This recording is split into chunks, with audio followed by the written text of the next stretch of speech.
বিসমিল্লাহির রহমানির রহিম। আসসালামু আলাইকুম। দায় ও দরদের রাজনীতি বিষয় নিয়ে কথা বলতে আসলাম আপনাদের সাথে। সেটি হলো এনসিপি বলবার চেষ্টা করছে যে ইসলামিক দলগুলোর সঙ্গে তাদের যে সমঝোতা সেইখানে তারা আদর্শিকভাবে সমঝোতা করেনি, তারা তাদের আদর্শ অবিচল আছে এবং ইসলামিক দলগুলো তারা তাদের আদর্শের সঙ্গে অবিচল আছে। যেখানে আদর্শগত দুটি ভিন্ন মেরুর রাজনীতি, সেটি হলো এনসিপি মনে করে যে গণতান্ত্রিক রাজনৈতিক ব্যবস্থা এবং একটি মধ্যমপন্থী রাজনৈতিক ব্যবস্থা, আর তার অপোজিটে তারা তাদের সাথে সমঝোতা করেছে যারা বিশ্বাস করে যে এখানে ইসলামিক শাসনতন্ত্র প্রয়োজন, গণতন্ত্র এখানে কোনো কাজে দেবে না বা গণতন্ত্র কোনো সঠিক পথ না এবং মধ্যমপন্থী নয়। তারা চরমভাবে তাদের যে আদর্শিক রাজনীতি সেই আদর্শিক রাজনীতিতেই বিশ্বাস করে। তো এখানে এনসিপি যে বিষয়টি বলবার চাচ্ছে এবং ইসলামিক দলগুলো তাদের যে রাজনৈতিক আদর্শ সেই আদর্শিক জায়গা থেকে দুটি কিন্তু সম্পূর্ণ ভিন্ন মেরুর আদর্শ। অতএব ভিন্ন মেরু থেকে তারা যখন একত্রিত হয় তখন তারা যদি তাদের আদর্শের সঙ্গে আপোষ না করে তাহলে কিন্তু সেটি সম্ভব না। যেমন ইসলামিক দলগুলো যদি তাদের রাজনীতির সঙ্গে আপোষ করে বা তাদের দর্শনের সঙ্গে আপোষ করে তাহলে তাদের যেমন আর ইসলামিক দল হিসেবে এক্সিস্ট করবার যে জায়গাটা সেটি থাকে না। ঠিক একইভাবে এনসিপি যদি মনে করে যে তারা তাদের আদর্শের মধ্যে অবিচল আছে তাহলে তাদের আর এই সমঝোতায় আসবার পরে তাদের যে রাজনৈতিক আদর্শ সেটি আর এক্সিস্ট করে না। এখন দেখুন, বিপরীতে প্রশ্ন করা হচ্ছে যে গণ অধিকার পরিষদ কীভাবে বিএনপির সঙ্গে জোট করে। দেখেন, গণ অধিকার পরিষদ যে রাজনীতিতে বিশ্বাস করে যে একটি মধ্যমপন্থী রাজনৈতিক দল হিসেবে তারা গড়ে উঠেছে এবং তারা আগামী রাজনীতিটা একটি মধ্যমপন্থী রাজনৈতিক দল হিসেবেই করতে চায় এবং গণতন্ত্রকে প্রাধান্য দিয়েই, গণতান্ত্রিক ব্যবস্থাকে প্রাধান্য দিয়েই তারা একটি গণতান্ত্রিক রাষ্ট্র ব্যবস্থার মধ্য দিয়ে জাতির উত্তরণের পথ খোঁজে। বিএনপিও একইভাবে খোঁজে। তাহলে দ্বন্দ্বটা কোথায়? দ্বন্দ্বটা হলো তারা বলবার চেষ্টা করে যে বিএনপি তো একটি চাঁদাবাজদের দল, বিএনপি তো দুর্নীতিগ্রস্ত দল। দেখুন, ক্ষমতায় যখন থাকে তখন সে চাঁদাবাজি বা তার দুর্নীতি এই বিষয়গুলোর সঙ্গে সে জড়িয়ে যায়। এখন বিএনপি যখন 2001 থেকে 2006 সাল পর্যন্ত রাষ্ট্র ক্ষমতায় ছিল তখন জামায়াত তাদের সেই জোটের অংশ ছিল, সেই সরকারের মন্ত্রী ছিল, সেই সরকারের এমপি ছিল। তো সেই জায়গায় তৎকালীন সময়ে তো বিএনপি দুর্নীতি করেছে বা তৎকালীন সময়ে তো বিএনপির এই যে চাঁদাবাজ যে সিন্ডিকেটটা আছে তারা সক্রিয় ছিল। তো সে দায় কি জামাত নেয়? সে দায় যদি গণ অধিকার পরিষদকে নিতে হয়, যারা এখনও ক্ষমতায় যায়নি, সেই দায় যদি শুধুমাত্র তাদের সঙ্গে সমঝোতা করবার জন্য এখন গণ অধিকার পরিষদের গায়ে বর্তায় বা গণ অধিকার পরিষদকে সেই প্রশ্নের সম্মুখীন করা হয়, তাহলে কিন্তু তাদেরকে সমানভাবে প্রশ্ন করতে হবে যে 2001 থেকে 2006 সাল পর্যন্ত বিএনপি রাষ্ট্র ক্ষমতায় ছিল এবং তাদের সঙ্গে যারা জোট সরকারে ছিল এবং তাদের মন্ত্রিত্ব গ্রহণ করেছে, তাদের এমপিত্ব গ্রহণ করেছে, তারাও কি সে দায় থেকে মুক্ত? তাদেরকে যদি সে দায় নিতে না হয় তাহলে গণ অধিকার পরিষদকে শুধুমাত্র সমঝোতা করবার জন্য কেন সে দায় নিতে হবে? এখন অপোজিটে আমরা জামায়াতের দায় নিয়ে আসি। জামাতের যে দায় সেটি হলো তারা সর্বপ্রথম বিরোধিতা করেছে যখন পূর্ব পাকিস্তান বা পাকিস্তান এবং ভারত দুটি রাষ্ট্র জন্মগ্রহণ করেছে, সে সময়ও তারা পাকিস্তান রাষ্ট্রের জন্মের বিরোধিতা করেছে। তার পরবর্তী সময়ে এসে তারা 71-এর বিরোধিতা করেছে, বাংলাদেশের জন্ম হবার বিপক্ষে গিয়ে তারা দাঁড়িয়েছে।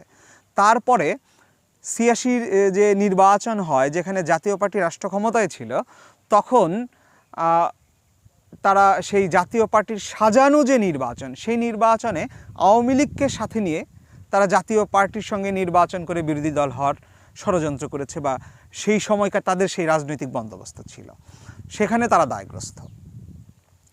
পরবর্তী সময় এই যে এখন যে এসে যে দায়ের কথা বলতে হচ্ছে, যে পূর্ববর্তী রাজনৈতিক কর্মকাণ্ডের জন্য যদি সেই দলের সাথে সমঝোতা করবার জন্য সেই দায় না নিতে হয় তাহলে যে দল এখনও ক্ষমতায় যায়নি, যে সমঝোতা এখনও ক্ষমতায় পৌঁছায়নি, সে দায় কেন নিতে হবে? আর যদি গণ অধিকার পরিষদকে বিএনপির সে দায় নিতে হয় তাহলে তো একইভাবে 2001 থেকে 2006 সাল পর্যন্ত জামায়াত যে বিএনপির জোটে ছিল এবং সেই সরকারের মন্ত্রী ছিল, সেই সরকারের এমপি ছিল, তাহলে সে দায় থেকে কি জামায়াত মুক্তি পায়? সেই সেই সময়কার চাঁদাবাজি দুর্নীতি থেকে জামায়াত যদি সেই দায় থেকে মুক্তি পায়, তাহলে ভবিষ্যতে বিএনপি রাষ্ট্র ক্ষমতায় গিয়ে যদি চাঁদাবাজি দুর্নীতি করে, সে দায় গণ অধিকার পরিষদকে নিতে হবে কেন?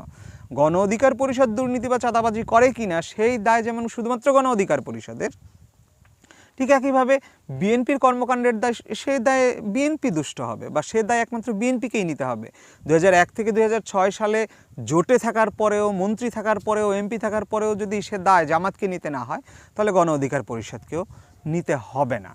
আর আদর্শের যে জায়গাটি বলছেন, আদর্শের জায়গাটি বিএনপি বা বিএনপি ঘরানার যে রাজনৈতিক দলগুলো আছে, তারা যে আদর্শে বিশ্বাস করে বা বিএনপির সঙ্গে সমঝোতা করে যে দলগুলো আগামীতে রাষ্ট্র ক্ষমতায় যাওয়ার চেষ্টা করছে বা নির্বাচনে অংশগ্রহণ করবার চেষ্টা করছে, তারা তাদের যে রাজনৈতিক আদর্শ, প্রত্যেকটি রাজনৈতিক দলের আদর্শই তো আসলে মধ্যমপন্থী রাজনীতি এবং একটি গণতান্ত্রিক ব্যবস্থার রাজনীতি।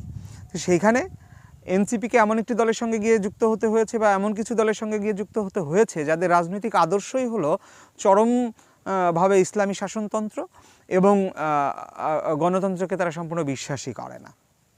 আবার আরও একটি বড় দরদের জায়গা আছে, এটা থেকে হলো দায়ের জায়গা, আর একটি দরদের জায়গা। দরদের জায়গা হলো গণতন্ত্রের প্রতি আপনার কেমন দরদ যে আপনি এমন দলের সঙ্গে গিয়ে জোট করলেন বা সমঝোতা করলেন যারা গণতন্ত্রেই বিশ্বাস করে না, যারা মনে করে গণতন্ত্র এখানে এক্সিস্ট করবার কোনো অধিকার রাখে না, এখানে ইসলামী শাসনতন্ত্র কায়েম করতে হবে। এই একটি দরদের জায়গা থেকে যায়। আরেকটি দরদের জায়গা থেকে যায় যে যেইখানে আপনারা 30টি আসনের মধ্যে সমঝোতা করেছেন, 30টি আসনের বাইরে আপনারা কোনো প্রার্থী দিতে পারবেন না। তার মানে 30টি সিটে আপনাদেরকে হাত পা বেঁধে দেওয়া হয়েছে এবং বাকি 270টি আসনে আপনাদেরকে তাদের পক্ষে কাজ করতে হবে। এখন দেখুন, আপনারা এনসিপি যখন বিশ্বাস করে যে নারী নেতৃত্বকে পিছিয়ে রেখে বা যে রাষ্ট্রের বা যে দেশের যে সমাজের অধিকাংশ নারী, সেই সমাজে নারীকে পিছিয়ে রেখে বা নারী নেতৃত্বকে পিছিয়ে রেখে বা একটি সীমাবদ্ধতার মধ্যে আটকে রেখে এই সমাজ এগিয়ে যেতে পারে না, এই রাষ্ট্র এগিয়ে যেতে পারে না, ঠিক সেই জায়গায় গিয়ে আপনারা এমন একটি দলের সঙ্গে বা এমন কিছু দলের সঙ্গে সমঝোতা করেছেন বা জোট করেছেন যারা বিশ্বাস করে যে নারীকে নেতৃত্বে নিয়ে আসা যাবে না, নারী নেতৃত্ব মেনে নেওয়া সম্পূর্ণ হারাম, নিষেধ, নারীকে নেতা হিসেবে মানা যাবে না। তাহলে আপনার নারী নেতৃত্বের প্রতি বা এই যে আপনার যে আদর্শ যে নারীকে সমান তালে এগিয়ে যেতে হবে, নারী নেতৃত্বকে এগিয়ে নিতে হবে, এই যে আপনার আদর্শ, সেই আদর্শের সঙ্গে আপনি 270 সিটে কমিটমেন্ট করছেন যে আপনি সেই আদর্শকে জলাঞ্জলি দিয়ে যারা বিশ্বাস করে যে নারী নেতৃত্ব হারাম, নারী নেতৃত্বকে এগিয়ে নিয়ে যাবে না, নারীকে একটি নির্দিষ্ট সীমার মধ্যে থাকতে হবে, একটি গণ্ডির ভিতরে থাকতে হবে, তাকে পুরুষের নেতৃত্ব মেনে নিতে হবে, সেইখানে আপনি 200 সিটে তাদের সঙ্গে আপোষ করে ফেলছেন। আপনার যে দরদের জায়গা, আপনার নারীর প্রতি যে দরদের জায়গা এবং আপনার আদর্শের প্রতি যে আপনার দরদের জায়গা, সেই আদর্শ কিন্তু আপনি 30টা সিটের বিনিময়ে বাকি 270টি আসনে আপনি আপোষ করে ফেলছেন। এই জায়গাগুলোতে আপনাকে বিশ্বাস করতে হবে। 30টি আসনের মধ্যে হয়তো বা আপনার এখানে একাধিক নারী থাকবে, তাহলে কি তারা যারা বিশ্বাস করে নারী নেতৃত্ব হারাম, যারা বিশ্বাস করে নারীকে একটি গণ্ডির ভিতরে থাকতে হবে, নারীকে নেতা হিসেবে মেনে নেওয়া যাবে না, তারা কি আপনার সেই নারী সংসদ সদস্য প্রার্থীর পক্ষে কাজ করবেন বা তাকে নেতা বানানোর জন্য বা ওই সমাজের ওই আসনের, ওই সংসদীয় আসনে তাকে নারী নেতৃত্ব হিসেবে তুলে নিয়ে আসবার জন্য তারা কি আপনার পক্ষে সততার সঙ্গে কাজ করবেন, যেখানে তারা বিশ্বাসী করেন নারী নেতৃত্ব মেনে নেওয়া হারাম? এবং আপনি বাকি 270 আসনে তাদের হয়ে কি কাজ করবেন যারা বিশ্বাস করে যে নারী নেতৃত্ব হারাম, নারীকে নেতৃত্ব জায়গায় নিয়ে আসা যাবে না, নারীকে একটি নির্দিষ্ট সীমার ভেতরে বন্দি থাকতে হবে, গণতন্ত্র হারাম, গণতন্ত্রের শাসন ব্যবস্থা এখানে তারা চায় না, তাদের রাজনৈতিক আদর্শই সেটি নয়। বাকি 270 আসনে কিন্তু আপনাকে তাদের হয়ে কাজ করতে হবে। তাহলে আপনার যে আদর্শ, সে আদর্শ থাকে কোথায়? আপনি জুলাইয়ের কথা বলেন, দেখুন আওয়ামী লীগ মুক্তিযুদ্ধকে পুঁজি করে তার রাজনীতিটিকে দাঁড় করাতে চেয়েছে এবং এটাকে পুঁজি করে সে তার সকল কাজকে বৈধ করবার চেষ্টা করেছে। ঠিক একইভাবে এনসিপি জুলাইকে কেন্দ্র করে এটাকে একটা ব্যবসায়িক পণ্য হিসেবে তৈরি করেছে, তার রাজনৈতিক পণ্য হিসেবে তৈরি করেছে এবং একক মালিকানা দাবি করে জুলাই রক্ষার দায়িত্ব একা কাঁধে তুলে নিয়ে বা এই বিষয়গুলো নিয়ে কমিটমেন্ট করে তারা বলছে যে এখন আমাদেরকে জুলাইকে রক্ষা করতে হলে আমাকে এদের সঙ্গে যেতে হচ্ছে। এখন দেখেন, জুলাই সনদের বিষয়ে তাদের যদি দরদ এবং দায় থাকতো, তাহলে তারা বলছে যে এটাকে আমরা জুলাই সনদে আমরা স্বাক্ষর করব না, আপনারা বলছেন আপনারা স্বাক্ষর করবেন না, কিন্তু দেখা গেছে আগের দিন যারা তারা বলছে স্বাক্ষর করবে না, পরের দিন ঠিকই তারা হাস্যোজ্জ্বল মুখে সেই অনুষ্ঠানে গিয়ে স্বাক্ষর করে এসেছেন, আপনারা ঠিকই যান নাই। তাহলে এই যে দ্বন্দ্ব, এই যে আদর্শিক মিল না থাকবার যে জায়গাগুলো, সেগুলো আপনারা কিভাবে মেলালেন? যতই বলবার চেষ্টা করেন না কেন বা অন্যকে যতই প্রশ্নবিদ্ধ করবার চেষ্টা করেন না কেন, নিজের প্রশ্নের জায়গায় নিজে যদি পরিষ্কার না থাকেন তাহলে অন্যকে নিয়ে প্রশ্ন করা যায় না। আপনারা বলছেন বিএনপির সঙ্গে জোট করছে বা বিএনপির সঙ্গে সমঝোতা করছে, এদেরকে দুর্নীতির দায় নিতে হবে, চাঁদাবাজের দায় নিতে হবে। ওকে, আপনি যখন বিএনপির সঙ্গে জোট করতে গিয়েছেন, আপনি যখন বিএনপির সঙ্গে সমঝোতা করতে গিয়েছেন, তখন কি তো এই প্রশ্নগুলোই আপনাকে মানে আপনার ভেতরে জেগেছে? এই প্রশ্নগুলোর উত্তর কি তখন আপনার কাছে ছিল? যদি বিএনপির সঙ্গে আপনাদের আপোষ মীমাংসা হতো বা আপনাদের চাহিদার সঙ্গে বিএনপি চাহিদা মিলে যাইত বা আপনাদের আসন সমঝোতার সাথে বিএনপির সমঝোতা যদি মিলে যাইত, তাহলে তো আপনারা বিএনপি জোটেই যাইতেন বা বিএনপির সাথেই সমঝোতা করতেন। তখন কি আপনারা সেই দায় নিয়েই সমঝোতা করতেন বা সে দায় নেয়ার জন্য কি আপনি প্রস্তুত ছিলেন? যেহেতু তাদের সঙ্গে বসেছেন, আলোচনা করেছেন, সমঝোতা করবার চেষ্টা করেছেন, তাহলে তো অবশ্যই সে দায়গুলো নিয়েই আপনারা সেটা করতে চেয়েছেন। যে দায়ে আপনারা এখন গণ অধিকার পরিষদকে দিতে চাচ্ছেন, সে দায় তো আপনারা নেয়ারও ঝুঁকি নিয়েছিলেন। কোনো কারণে বিএনপি আপনাদের সঙ্গে সমঝোতায় আসে না, এর জন্য বাধ্য হয়ে আপনাকে হয়তো বা তার বিপরীত মেরুতে যে সমঝোতাটি আছে, যে জোটটি আছে, সেদিকে আপনাকে যেতে হয়েছে।